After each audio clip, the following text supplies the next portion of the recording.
If you grew up hearing that prayer is asking, insisting, and waiting, perhaps something here will make you uncomfortable, and that's a good sign. Because before every miracle, before the resurrection of Lazarus, before the impossible happened, Jesus did not do what we were taught to do. He didn't beg, he didn't negotiate with God, he didn't repeat words hoping to be heard. He followed a method, an inner path, a spiritual practice that has been left out of most pulpits. Maybe that's why your prayers sometimes seem empty, mechanical, as if something essential is missing. And no, this is not a lack of faith. It's memory. A silent reminder that Jesus' prayer was not noise, it was alignment. It wasn't speech, it was presence. And when he spoke, the power was already in motion, because something profound had already happened before, out of sight, in the silence. Before we continue, write here in the comments where you are watching. I want to know how far this message is reaching, because what we are going to talk about today crosses cultures, religions, and structures. It's not about the institution. It's about practice. It's about what Jesus did when no one was looking. What was hidden was not a verse, nor a magic word. It was a simple yet transformative spiritual technique. A way to enter the inner room, silence the external world, and access the presence of God within oneself. And when you understand this, everything changes. The way of praying, of believing, of living. Because the miracle doesn't start outside. It begins in the silence before the miracle. When you read the resurrection of Lazarus carefully, something immediately catches your attention. Jesus does not behave like someone who is asking heaven for a favor. He doesn't beg, he doesn't negotiate, he doesn't try to convince the Father to change his mind. There is an almost disconcerting calm in his attitude, as if he already knew exactly what was going to happen before he even opened his mouth. This directly clashes with the model of prayer most of us learned in church, based on supplication, emotional effort, and uncertain expectation. Jesus' prayer at that moment is not born of human despair, but of a very specific, deep, and silent inner state. He does not react to the death of Lazarus. He responds from an already established spiritual alignment. While everyone around us cries, shakes, and despairs, Jesus does something simple and powerful. He stops. And that pause, that silence before the miracle, reveals where he is inside. What we were taught over the years was to pray from lack of health, of answers, of solutions, of faith. Jesus does exactly the opposite. He prays from the presence of God within, from a state of union with the Father who was already alive within him even before the situation arose.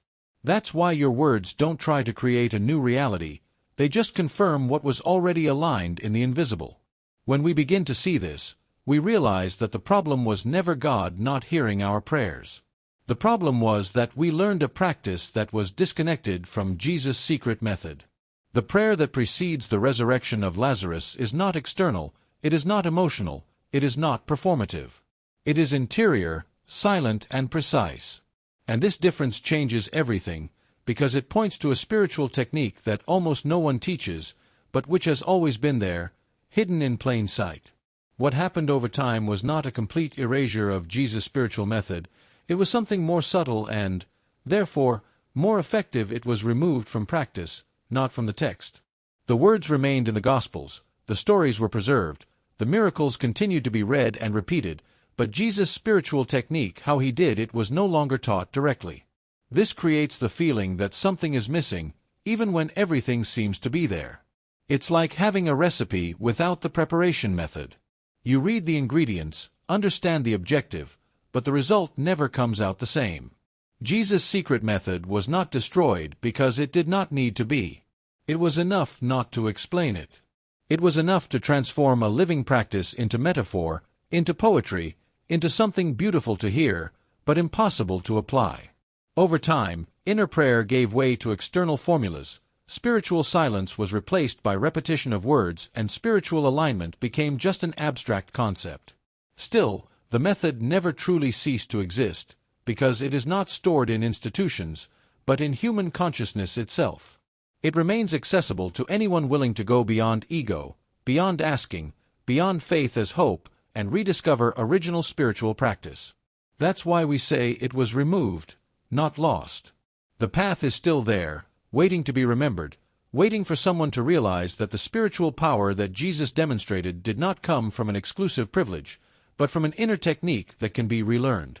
If at any point in your life you have ever felt that your prayers were empty, mechanical, or lifeless, this does not mean that you have lost faith. It means exactly the opposite. It means something in you remembers. There is a deep memory, prior to words, that recognizes when practice is disconnected from the source. Modern prayer often happens from mouth to mouth, from thought to nothing, without consciousness really coming into contact with the presence of God within. And the spiritual body realizes this. He feels when prayer became a habit, when it became speech, when it became repetition without alignment. This silent discomfort is not spiritual rebellion, it is a calling. It is the consciousness beyond the ego realizing that Jesus' prayer didn't work like that. He didn't speak to fill the silence. He entered the silence so that something true could emerge. That's why so many people pray, fast, read, attend rituals, and still feel that something essential is missing. Emptiness is not the absence of God, it is the absence of the method. It is the sign that the original spiritual practice has been replaced by an external form that does not access spiritual power. When you begin to understand this, frustration gives way to curiosity, and guilt turns to Christian spiritual awakening. Something inside you begins to remember that inner prayer has always been less about words and more about presence, less about asking and more about returning to the place where the kingdom of God within is already active. There is a decisive point that completely changes the way we understand Jesus' prayer. He did not ask for something to happen. He put himself in the place where it could already happen. While most people pray out of desire, lack, or urgency, Jesus entered a state of spiritual alignment where there was no separation between him and the Father. In this state, prayer without asking stops seeming strange and starts to make sense, because there is no longer any distance to overcome. He didn't try to move God towards him, he moved into the presence of God within. And that's exactly why his words had authority. It wasn't willpower, nor faith as hope, it was faith as method. When Jesus spoke, he spoke from a state of union with the Father, not from the human ego trying to solve a problem. This changes everything, because it reveals that spiritual power does not respond to despair, but to coherence. The more aligned the consciousness, the fewer words are needed. Jesus didn't need to insist because he wasn't outside trying to get in. He was already inside. And when you begin to realize this, you understand that true prayer does not begin with pretty phrases, but with the realignment of your own Christ consciousness. It is at this point that original spiritual practice differs from performative spirituality. One seeks to convince, the other simply becomes available. And when there is alignment, the action flows naturally, without effort, without tension, without doubt. There is a huge difference between talking to God and entering where God is, and almost no one realizes this because we have been trained to confuse thought with presence. Talking to God, the way most people have learned, happens in the mind, in words, in an attempt to make contact with something that seems distant. Entering where God is requires another posture: silence, collection, and willingness to cut through the internal noise. Jesus did not elaborate on spiritual discourses. He entered the inner room, that space of consciousness where the presence of God within is already a reality. In this place, there is no effort, no separation, no feeling of abandonment. There is alignment. This is why thinking about God is not the same as experiencing God. Thinking still maintains distance, while entering dissolves distance. Inner prayer begins when you stop talking and start noticing. It is at this point that spiritual silence stops being empty and becomes a portal. When you understand this, you begin to notice why so many prayers seem to never leave the ceiling. They never left the mind. Jesus crossed that limit, closed the inner door, and operated from a state of union with the Father. And here I really ask you, have you ever felt that there is something deeper than what you have always been taught about prayer? If this made sense to you, write here in the comments what has stood out to you the most so far, and subscribe to the channel, because this conversation is just beginning, and what comes next delves even deeper into this path that was hidden but never ceased to exist. When you look carefully at the Gospels, without rushing and without the lens of religious custom, a pattern begins to appear almost obviously. Before any miracle, before the manifestation of spiritual power, Jesus always withdraws, remains silent, and collects himself. He moves away from the crowd, climbs the mountain, enters into solitude, or simply stops inside, even though he is surrounded by people. This is not coincidence or narrative detail, it is method. The silence before the miracle was not an interval, it was the essential preparation. Jesus understood that the external world only responds when the internal world is aligned. Therefore, there is no rush, there is no anxiety, there is no attempt to prove anything. There is presence, there is focus, there is inner coherence. The hidden pattern is not in the final gesture, but in the state before the gesture. When spiritual alignment happens, action becomes inevitable, almost natural. And it is precisely this standard that has been diluted over time, because it cannot be institutionalized or taught as an external rule. It demands awareness beyond the ego, it demands practice, it demands a willingness to enter the inner room again and again, until the silence stops being uncomfortable and becomes familiar. When you begin to notice this pattern in the texts, something changes in the way you read the miracles. They stop seeming like isolated supernatural events and start to reveal an original spiritual practice that always precedes power. At the tomb of Lazarus, Jesus does something that goes unnoticed by most people, but which reveals with absolute clarity the state of consciousness in which he was. Before any external sign, before the stone is removed, before the dead person leaves, Jesus thanks the Father as if everything had already happened. He says that the Father has already heard him, using the past tense, and this completely dismantles the idea of prayer as a request. No one is grateful for something that hasn't happened yet, unless they are already experiencing it on another level of reality. This detail shows that Jesus was not speaking from the future, but from a point where the outcome was already a fact.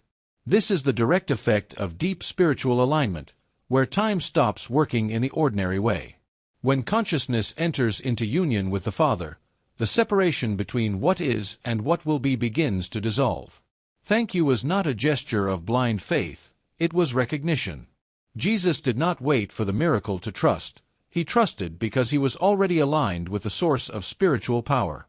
This shows us that true inner prayer does not try to provoke something new, it only confirms what has already been established in the invisible. When you understand this, you begin to realize that gratitude in the past tense is not optimism, it is a spiritual position. It is speaking from the presence of God within, and not from human anxiety.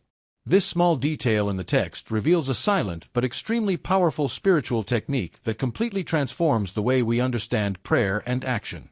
When Jesus gives thanks before the miracle happens, he reveals something even deeper than faith. He shows that he was operating from a state where time no longer rules. In true spiritual alignment, past, present, and future cease to be separate compartments and begin to touch each other. It's not that time disappears, but it loses authority over consciousness. Jesus did not wait for the miracle, because waiting only exists for those who are outside the state of union with the Father. Within this alignment, reality is already resolved at the level of the cause, even if the senses have not yet reached the effect. That is why spiritual power manifests itself naturally, without tension, without effort, without anxiety. The collapse of time is not something mystical in the fantasy sense, it is a direct consequence of consciousness beyond the ego, where the mind stops negotiating with the future and begins to rest in presence. In this state, prayer as an alignment makes perfect sense, because you don't speak to change something that will come, you recognize something that already is. And when consciousness positions itself like this, the external world inevitably adjusts. This is one of the most difficult points to teach, because it requires practice, not belief. But when you start to experience small moments of this alignment, you realize that time stops being an enemy and becomes just a scenario where the invisible becomes visible. When Jesus talks about entering the inner room, he is not hinting at spiritual organization or suggesting a quiet physical place. He is pointing to a real space of consciousness, an internal place where the common identity, the noise of the mind, and the pressure of the external world are outside. The inner room is that intimate point where the presence of God within is not thought, but felt. It is not imagination, it is not visualization, it is direct perception. That's where inner prayer really happens, because that's where separation begins to dissolve. The problem is that we have been taught to treat this instruction as a poetic metaphor, when in fact it describes a concrete spiritual practice. Entering the inner room means moving attention beyond the ego, beyond the personal narrative, beyond the need for control. It is in this space that Christ consciousness clearly manifests itself, not as a religious concept, but as a lived state. Jesus accessed this place before acting because he knew that spiritual power does not respond to external agitation, but to internal coherence. When you begin to recognize this space within yourself, you realize that it has always been available, just ignored. And the more you return to that inner room, the more natural it feels to be in the right place, even before any visible response appears. Entering the inner room is not enough if the door remains open, and that is exactly where most people get lost. Closing the inner door does not mean escaping the world, but temporarily suspending the influence of mental noise, worries, requests, and expectations. Jesus did not take the noise of the crowd into prayer. He interrupted this flow from within. Silencing the mind is not forcing thoughts to disappear, it is removing attention from them, like turning off a radio that has been playing in the background for years. At first this feels strange, even uncomfortable, because the ego feeds on constant movement. But as spiritual silence sets in, something deeper begins to reveal itself. The presence of God within does not scream, does not demand, does not pressure, it manifests itself in stillness. This is why Jesus' spiritual technique always begins with this simple and radical internal gesture: stopping. When the door closes, prayer stops being speech and becomes a state. And it is in this state that spiritual alignment happens naturally, effortlessly. With the mind stilled, consciousness beyond the ego takes center, and spiritual power finds space to flow. This practice does not require talent, nor special vocation, just constancy. The more times you close this inner door, the faster you recognize the way back. And little by little, silence stops being absence and becomes home. When Christianity stopped being a path lived in small communities and started to become an institution, something essential began to be lost in the process. It was not the words of Jesus, nor the reports of the miracles, but the direct transmission of the spiritual method that underpinned it all. Institutions need replicable forms, standardized rituals, practices that can be taught en masse without requiring inner maturity. And Jesus' method doesn't work like that. It depends on silence, refined attention, constant practice, and a consciousness willing to go beyond the ego. Over time, interior prayer was replaced by external liturgies. Spiritual alignment became doctrine, and the presence of God within began to be mediated by structures, positions, and rules. None of this happened all at once. It was gradual, almost imperceptible. The result is that millions of people began to practice a spirituality that was not institutionalized on the inside, but institutionalized on the outside, repeating forms without accessing the source of spiritual power. And maybe you felt that at some point, that feeling that there's something true there, but it's not being fully delivered. If this part of the story made sense to you, leave a comment here saying if you have ever felt this gap between faith and practice, and subscribe to the channel, because understanding this is just the beginning of what still needs to be remembered. Over time, what survived most strongly were the rituals, not the inner instruction that gave them meaning. People continued praying, kneeling, repeating sacred words, participating in ceremonies, but almost no one was guided to enter the inner space where it all came to life. The original spiritual practice became an external gesture, while the internal movement was forgotten. The problem is not with the rituals themselves, but with the fact that they have been disconnected from direct experience. Without spiritual silence and inner alignment, ritual becomes habit, and habit becomes automatism. Jesus never criticized tradition for existing. He showed that without presence it loses its power. When inner instruction is lost, faith becomes dependent on external rules and validations, and not on the living experience of the presence of God within. This is why so many people do everything they are taught and still feel like something doesn't fit. The internal axle is missing. The return to the inner room remains. The experience that transforms the gesture into a channel is missing. When you understand this, you begin to realize that Jesus' invitation was never to abandon practices, but to inhabit them from the inside out. And until this instruction is resumed, the rituals continue to exist, but the spiritual power remains dormant.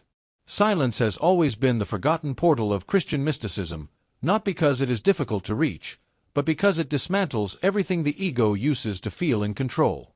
While the mind wants to explain, ask, argue, and repeat formulas, silence invites you to stop, let go, and cross the threshold where prayer stops being speech and becomes a state.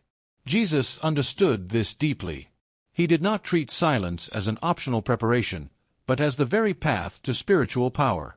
Before any miracle, there was recollection, there was pause, there was a conscious return to the inner space where the presence of God within did not need to be invoked, because it was already there. This silence was not empty, it was saturated with presence, a living silence that reorganized consciousness from within. It is at this point that inner prayer really begins to work, because the noise of the ego loses power and the consciousness beyond the ego takes over the center of the experience. When this happens, spiritual alignment stops being an effort and becomes a natural consequence. Silence creates internal coherence, and coherence is what allows power to flow without resistance. Therefore, the silence before the miracle was not theatrical, nor symbolic, it was technical. It was the fine-tuning that allowed the external action to be born from a stable source. And the more someone practices this silence in their daily lives, the less dependent they become on words, rituals, or external validation. Silence becomes language, becomes prayer, becomes communion. It is in this space that faith stops being hope and becomes a lived method, where presence replaces request and spiritual power finds its way to manifest itself naturally. When Jesus prayed, he was not trying to convince God to act, because there was no distance to overcome. Prayer, in the deepest sense, was not a request thrown to heaven, but a conscious return to the state of union with the Father. That is why talking about coherence makes more sense than talking about supplication. Coherence is when what you feel, think, and are inside is aligned with the source of life. In this state, there is no internal contradiction, there is no division between human and divine. Prayer as alignment is born exactly there. While the request starts from the feeling of separation, me here, God there, the union dissolves this boundary. Jesus did not pray for something to change outside. He placed himself in the place where the Father's will was already alive in him. And when there is union, the word stops being an attempt and becomes an expression. This is why prayer without asking is not spiritual coldness, it is inner maturity. It arises when the Christ consciousness establishes itself as the center and the ego loses control. At this point, prayer does not try to create something new, it recognizes what is already aligned in the invisible. The request gives way to agreement, hope gives way to silent certainty, and faith stops being an expectation and becomes a method. This change is subtle but profound, because it completely transforms the relationship with God. Instead of talking to someone far away, you start to speak from the presence of God within. And when that happens, the prayer doesn't have to be long, beautiful, or emotional. It needs to be true, coherent, and rooted in unity. This is the point where spiritual power responds, not because it was asked, but because it found a compatible internal space to manifest. None of what we're talking about works as a shortcut or instant technique, and perhaps that's the hardest part to accept. The spiritual practice that Jesus lived was not something that was activated under pressure or momentary curiosity, but a path of gradual initiation, made up of constant returns to the inner room. He didn't teach this as a formula because it's not something you do, it's something you live by. Consciousness needs to be educated little by little to recognize silence, to remain in the presence, to overcome the initial discomfort of doing nothing. In the beginning, the mind resists, it wants quick results, it wants signs, it wants proof. But true practice happens when you keep going even when it seems like nothing is happening. It is in this nothing that the alignment deepens. Jesus knew that spiritual power is not born from haste, but from constancy, which is why his path was not spectacular on the outside, but extremely rigorous on the inside. Initiation happens when you stop treating prayer as an event and start living it as a state. Few are willing to do this, and that's okay. This path was never for crowds. It is silent, repetitive, sometimes invisible. But that's precisely why it transforms. With each return to silence, with each closing of the inner door, something reorganizes in consciousness beyond the ego. And over time, effortlessly, you realize that you are no longer trying to access God, because the presence has become familiar. This is the invitation that remains open to this day, not to believe more, but to practice better, not to repeat words, but to become space. This is how prayer stops being something you do and becomes the place where you live. Now that you've come this far, it's impossible to pretend you didn't notice. Something has changed in the way you see prayer, even if you still don't know how to explain it in words. It is no longer comfortable to think of it just as a request, as a speech, or as a religious habit. There is a healthy discomfort arising, that feeling that perhaps you have spent years talking too much and not entering enough. And that's not your fault. You did exactly what you were taught. The difference is that now you have been exposed to something deeper, something that cannot simply be forgotten. The question is not whether this is true, but whether you are willing to practice silence enough to find out for yourself. Because this path is not proven with arguments, it is proven with experience. Perhaps you will realize, starting today, that the most important moment in prayer is not when you start speaking, but when you decide to stop. When you close the inner door, you slow down your mind and stay there, even if you don't feel anything at first. And it will test you. It will test your patience, your anxiety for results, your need for control. But it is exactly at this point that something begins to reorganize itself inside.